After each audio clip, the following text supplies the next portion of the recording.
Bom, boa tarde a todos. Vamos começar então a nossa aula de deveres, poderes e responsabilidades do juiz.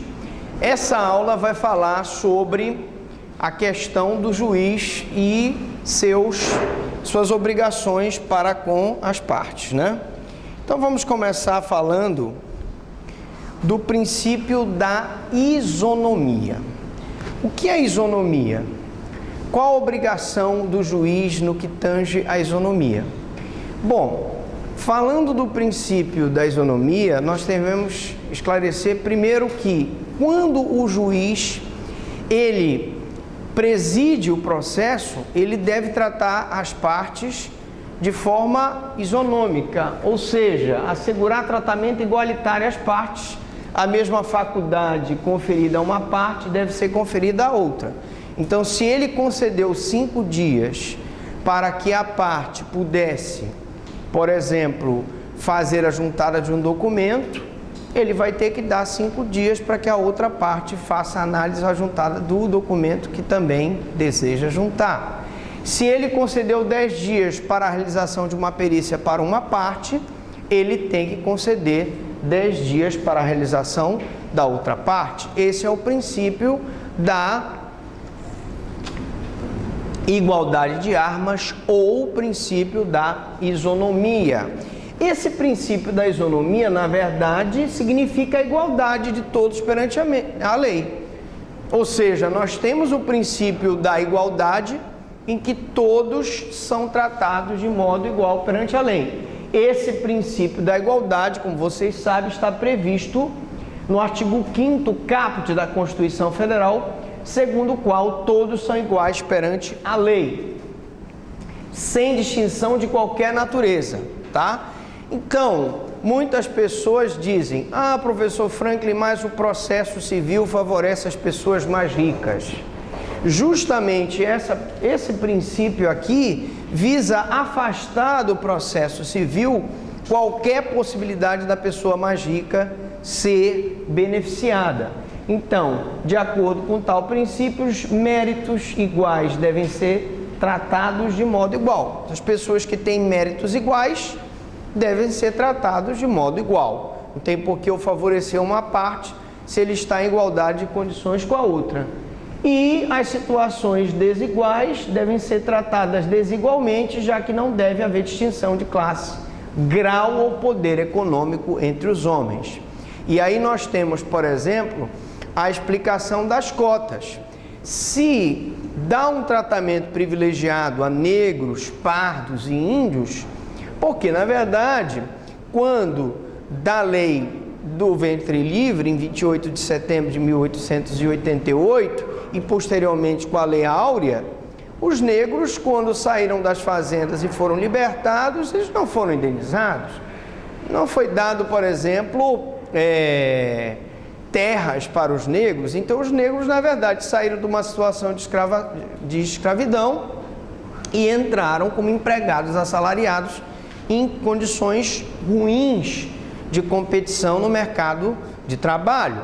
E hoje se questiona a colocação de cotas para negros, pardos e índios, por exemplo, porque o tratamento deve ser desigual, já que eles não foram tratados com igualdade e, portanto, estão, teoricamente, em deficiência em relação às outras classes. Bom, sem entrar no mérito das cotas, um outro princípio importante que a gente deve registrar é a rápida solução do litígio. E o que é rápida solução do litígio? Todos nós desejamos uma solução rápida para os nossos litígios judiciais. Ninguém quer ficar com um processo com mais de 10, 20 anos tramitando, até porque muitas das vezes naquele processo se decide a vida de uma pessoa, razão pela qual esse princípio ordena, ou indefere provas e diligências que forem meramente procrastinatórias. O juiz é obrigado a indeferir provas que sejam meramente procrastinatórias. Você poderá me perguntar assim: bom, mas professor Franklin, como é que o juiz vai saber qual é o limite entre indeferir uma prova procrastinatória por exemplo, e você, por exemplo, está violando o princípio do contraditório e da ampla defesa? Sim, porque a parte tem o direito, através das provas judiciais, de provar a veracidade das suas alegações através da produção de provas. Mas quando uma pessoa, uma parte, naquele processo, fica evidente que ele arrolou aquela testemunha em Pindamonhangaba e vai se mandar uma precatória para lá com o objetivo procrastinatório, a testemunha não viu nada, eu não tenho por que atrasar a solução do processo para ouvir aquela testemunha. Mas, por exemplo, hoje nós tivemos um caso inusitado na promotoria. Lá eu tenho um processo de homicídio em que uma pessoa morreu e a única pessoa que presenciou o homicídio está morando na França. Ele está morando na França. Então, essa não é uma prova procrastinatória. Se eu vou mandar, por exemplo, uma rogatória, uma carta rogatória, para que o juiz francês ouça aquela testemunha na França, eu não estou, evidentemente, procrastinando o processo. Eu preciso daquela testemunha para provar aquele homicídio, para que eu possa, por exemplo, pedir futuramente uma indenização por perdas e danos em favor da família da vítima. Então, vocês reparem que existem provas e provas. Umas são procrastinatórias e umas, eu posso dizer, são essenciais para o processo. Então, o juiz deve indeferir as provas procrastinatórias, determinar provas, a determinação de provas não pode quebrar o princípio da isonomia, evidentemente. Daí porque, se o juiz, num primeiro momento, indeferiu a testemunha do requerido, que não tinha sido arrolada na contestação, não há por que ele deferir uma testemunha do requerente que não foi arrolada na petição inicial. Porque o rol de testemunhas da petição inicial é extremamente importante. Se eu não arrolo as testemunhas na petição inicial, eu não vou poder ouvir testemunhas em juízo. Ah, professor, mas na prova eu coloquei produção de todos os meios de prova em juízo, especialmente depoimento das testemunhas. Que testemunhas? Se você não arrolou no final da petição inicial, rol de testemunhas. Mesma coisa na contestação.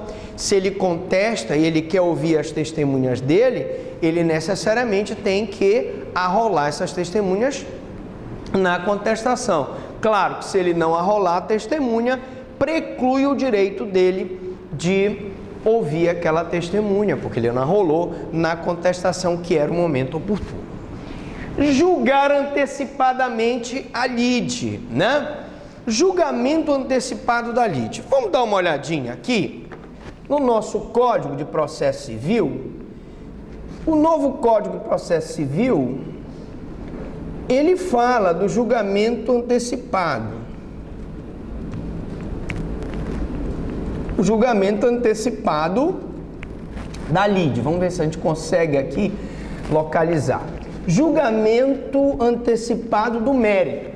Ele usa essa expressão no novo Código de Processo Civil. Vamos dar uma olhadinha aqui nas hipóteses. Vocês estão enxergando aí, gente? Sim ou não? Senão vamos pensar que eu estou dando aula por vento aqui, ninguém fala nada. Vamos lá. Do julgamento antecipado do mérito. Vamos para cá. O juiz julgará antecipadamente o pedido, proferindo sentença com resolução de mérito quando não houver necessidade de produção de provas. Então não há necessidade, é uma matéria especificamente de direito. Preciso ouvir testemunhas. Se eu não vou ouvir testemunha, não vou fazer perícia, ou já está tudo no processo, vamos julgar antecipadamente o pedido, né? Ou a gente chama de julgamento antecipado do mérito. O réu for revel, ocorrer o efeito previsto no 344. O que é esse efeito aí, professor Franklin? É o efeito da revelia, né? E confissão sobre a matéria de fato. Você é citado regularmente, não contesta a matéria através da contestação e presumem-se inverdadeiros todos os fatos alegados na petição inicial. Certo? Ocorrendo esse efeito e não houver requerimento de prova, eu vou ter o julgamento antecipado do mérito, que era o antigo julgamento antecipado da lide, né? Muito bem. Então já tivemos aí duas situações para justificar o julgamento antecipado. Não produção de provas e quando o réu é revel, houve confissão e o autor não pediu produção de provas. Outro poder do juiz, estamos falando de deveres e poderes do juiz, determinar a reunião de processos.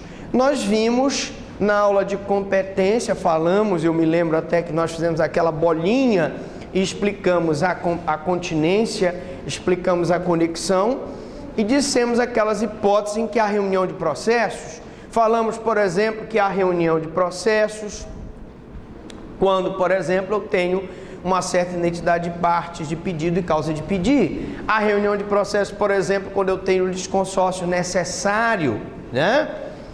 E tentar a qualquer tempo conciliar as partes.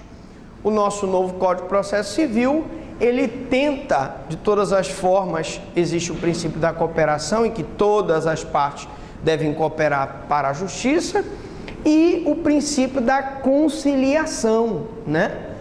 Da conciliação, eu vou tentar a todo tempo conciliar as partes.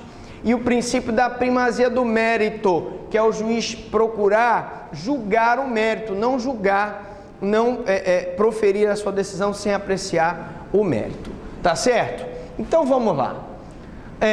Então uma jurisprudência para a gente poder ilustrar esse nosso julgamento célere do processo, né? E eu trago também uma questão que nós já comentamos em litisconsórcio, quando nós falamos em litisconsórcio, né? Olha só, ementa, agravo de instrumento, ação de responsabilidade obrigacional secundária, limitação de litisconsórcio ativo, inviabilidade.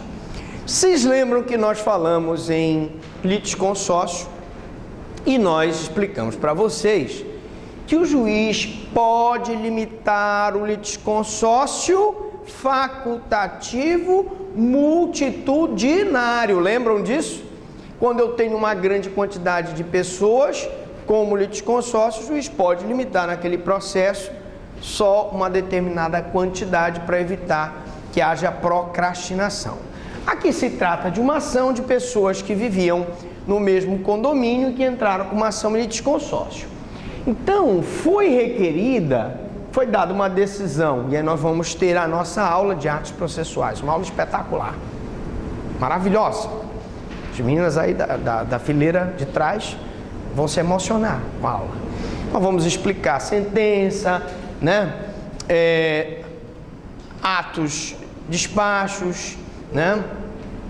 E quando eu tenho uma interlocutória, cabe o agravo de instrumento. Nessa interlocutória, a parte requereu que houvesse uma limitação do número de litisconsórcios, ou de litisconsortes, como vocês quiserem, tá?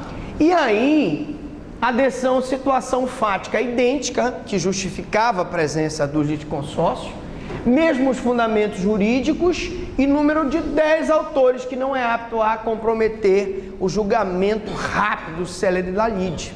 Ora, 10 autores, eu não preciso limitar o número. Eu vou limitar o número de litisconsortes quando eu tenho um litisconsórcio multitudinário, né?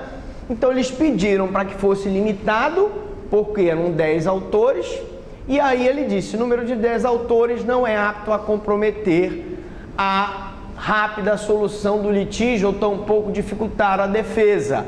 Recurso provido por unanimidade. Olha só o que ele diz aqui. O número de 10 autores no presente caso não compromete a rápida solução do litígio, nem dificulta a defesa. Veja que eu vou limitar o número de litisconsórcios facultativos multitudinários quando eu tiver um prejuízo para a rápida solução do litígio ou uma dificuldade no exercício do direito de defesa. Ora, 10 pessoas em litisconsórcio não é problema para o julgador. Daí porque, fundamentando-se a pretensão de todos os litigantes em problemas estruturais comuns a seus imóveis, então era um condomínio que naturalmente foi mal feito, as partes entraram com uma ação contra a construtora e a construtora esperta queria limitar o número de litisconsórcios, né? E que comprometem sua habitabilidade, ou seja, eles não podem habitar no imóvel, sendo mesmo os fundamentos para todos os demandantes. Então a jurisprudência aqui entendeu que não era caso de limitar o número, porque não prejudicava a rápida solução do litígio. Então, uma das coisas que pode limitar o número de litisconsortes é a rápida solução do litígio. Muito bem. Repressão aos atos atentatórios à dignidade da justiça. E vamos começar falando de ato atentatório, vendo o novo Código de Processo Civil, na litigância de má-fé. Vamos dar uma olhadinha? Nós já falamos na outra aula, mas a gente pode de novo, né? Dar uma pinceladinha nessa litigância de má-fé, porque é importante vocês aprenderem, né? Vamos ver aqui litigância de má-fé, ver se a gente acha. Passou, né? Peraí que eu já tô vendo que passou. Peraí, calma, vamos chegar lá. Que aqui é tudo ao vivo e a cores, não tem esse negócio de corte. Então vamos lá. É o artigo, vamos ver se a gente acha ele aqui. 90, o valor das sanções. Pronto. Considera-se litigante de má-fé. Então, meus amigos, me perdoem aqui, né? Você sabe que nessa videoaula eu sou o diretor, o cameraman, o roteirista, o escritor, o produtor, né? E aí, evidentemente, controlando tudo aqui, né? Vamos lá. Considera-se litigante de má-fé aquele que deduzir pretensão ou defesa contra o texto expresso de lei ou fato incontroverso. Gente, nós já falamos da questão do precedente. Hoje, pelo novo Código de Processo Civil, vai ser da seguinte forma: o Supremo decidiu ali, é uma situação que está pacificada através de uma súmula vinculante ou uma decisão que já está pacificada, já tem aquele precedente, e você já vai entrar com a ação dizendo: olha, está aqui, eu quero esse direito aqui que já me foi reconhecido pelo Supremo.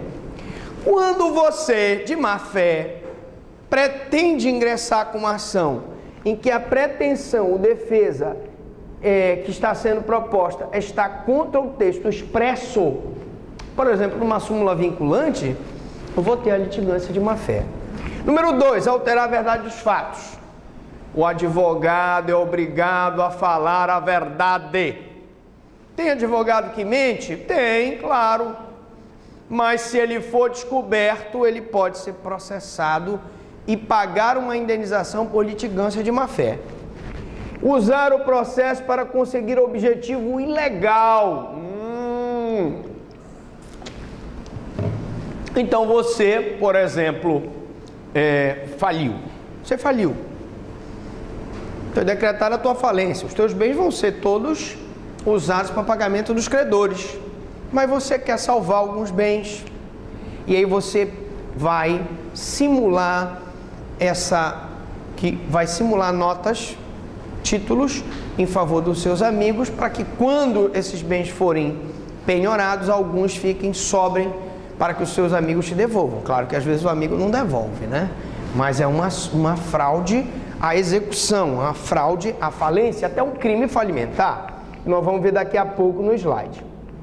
Então, alterar a verdade dos fatos, usar o processo para conseguir objetivo legal, opuser resistência injustificada ao andamento do processo. Então, existem realmente advogados que se opõem ao andamento regular do processo, de várias formas, né? ele dá, por exemplo, propina para o oficial de justiça para que a parte não seja citada, para que a parte não seja intimada, não é? Ele atrasa o máximo possível a realização da perícia. Existem várias formas dele se opor. Se é uma reintegração de posse, ele estimula os posseiros a ficarem no local, fazerem trincheira, ficarem trincheirados, etc., né? São situações de litigância de má-fé. E aí, proceder de modo temerário em qualquer incidente ou ato do processo, provocar incidente manifestamente infundado. Você, por exemplo, argue uma insanidade mental de uma parte que não tem problemas mentais. E interpuser recurso com intuito manifestamente protelatório. Os recursos hoje, com a nova sistemática do novo Código de Processo Civil, eles terão essa preocupação de que, se identificado o caráter protelatório do recurso, imediatamente a pessoa poderá ser punida por litigância de má-fé. Então, primeira repressão aos atos atentatórios, punir o litigante de má-fé. Acabamos de ver a litigância de má-fé. Advertir a testemunha mentirosa, e vocês já devem ter ouvido em audiência. O juiz diz: olha, o senhor é obrigado a falar a verdade, somente a verdade do que souber o que lhe foi perguntado, sob pena do crime de falso testemunho. Não é isso? Não é isso? Muito bem. Fazer a retirada da audiência de pessoas inconvenientes. O cara está criando problema na audiência, né? E o juiz pode, evidentemente, como presidente daquele ato, fazer a retirada daquele cidadão. Obstar a utilização do processo para praticar ato simulado, proibido por lei. Então nós vamos dar alguns exemplos aqui. Esses exemplos aqui são exemplos de litigância de má-fé também, que são atos que são proibidos por lei. Por exemplo, o vendedor faz constar da escritura de compra e venda o valor de R$100 mil quando a venda foi feita realmente por 200 mil. E isso, gente, infelizmente é o que mais ocorre. Pessoas compram, você sabe, o apartamento por R$1 milhão e manda colocar só 200 mil lá.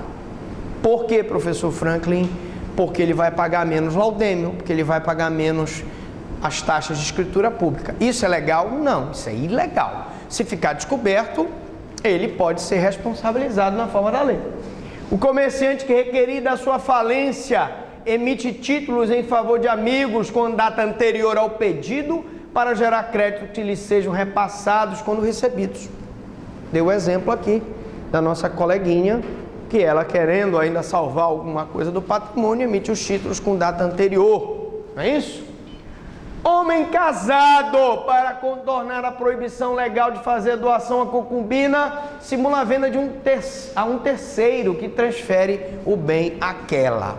Você sabe que o homem casado não pode transferir bens para a concubina. Não pode. Além de ser uma safadeza com a esposa, ele está violando a lei. Vocês sabem que é um problema o homem. O homem tem um dilema, né? Ele tem um dilema na vida dele, na verdade. Porque quando ele é jovem, ele tem o tostão, ele tem o tegrante, mas ele não tem tostão, né? Ele só tem tempo e o tegrante. Quando ele está ali pela meia-idade, ele já tem dinheiro, né? Continua tendo tesão, mas ele não tem o tempo. E quando ele está velho, ele tem dinheiro, tem tempo, mas não tem tegrante. Muito bem. Então ele normalmente arranja uma menina nova, e aí, para simular, olha a cara desta daqui, de reprovação. A cara dela de reprovação. Estou dando só um exemplo. A menina, ele não tem como doar o bem para a menina, e ele faz então passa, por exemplo, para uma terceira pessoa, e essa faz a transferência para a concubina. Isso acontece muito. Nós está me olhando com olhar de reprovação, mas não podia aqui porque a aula é ao vivo, né? Não, mas faça o corte depois. O pai que vende um apartamento a um filho sem a permissão dos outros descendentes, mas que na verdade faz uma doação. Então tu tens aquele primeiro filho que o cara trabalhou igual um cavalo, estudou igual um desesperado, a filha número 2, idem. E tu tem um terceiro filho que não quer nada, é o famoso nem estuda e nem trabalha, né? Aí a mãe, com pena, sabe que mãe é mãe, né?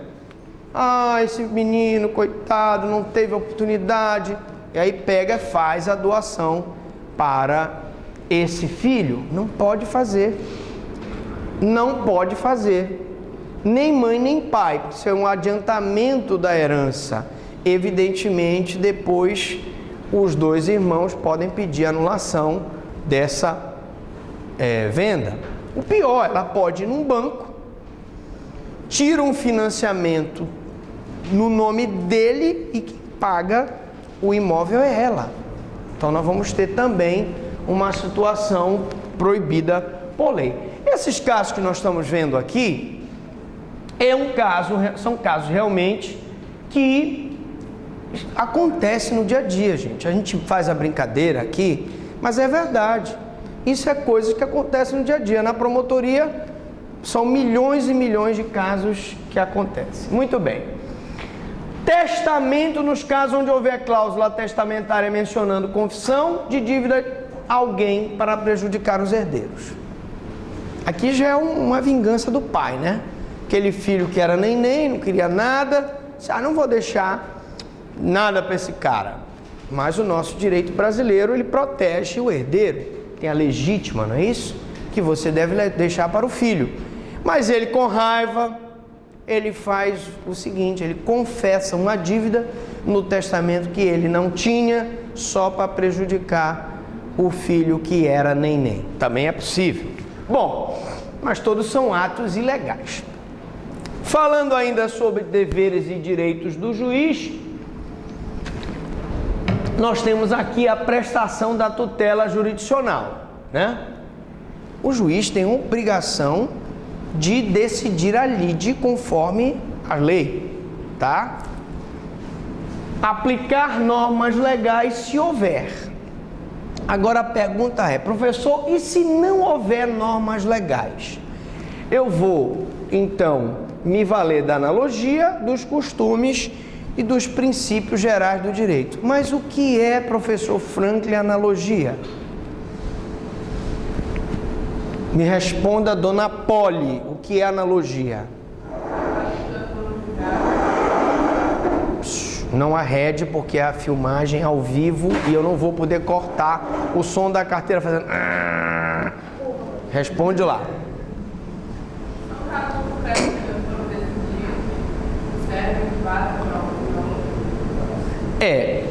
Tá mais ou menos, né, a resposta dela. Na verdade, quando eu não tenho um caso que está previsto em lei, eu pego um caso parecido, que já foi resolvido, para servir como uma análise, uma comparação. Isso é analogia, né? O que seria costumes, né? Alguém pode me dizer? Dona Rafa, costumes, cadê ela? Está escondida?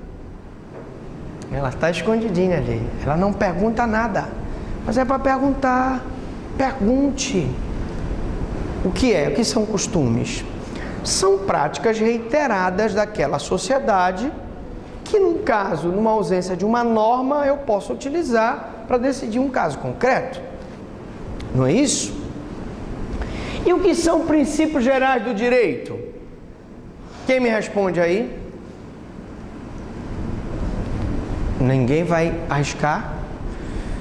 Princípios gerais do direito, como o próprio nome diz, são os princípios que são adotados universalmente por todos os povos, né?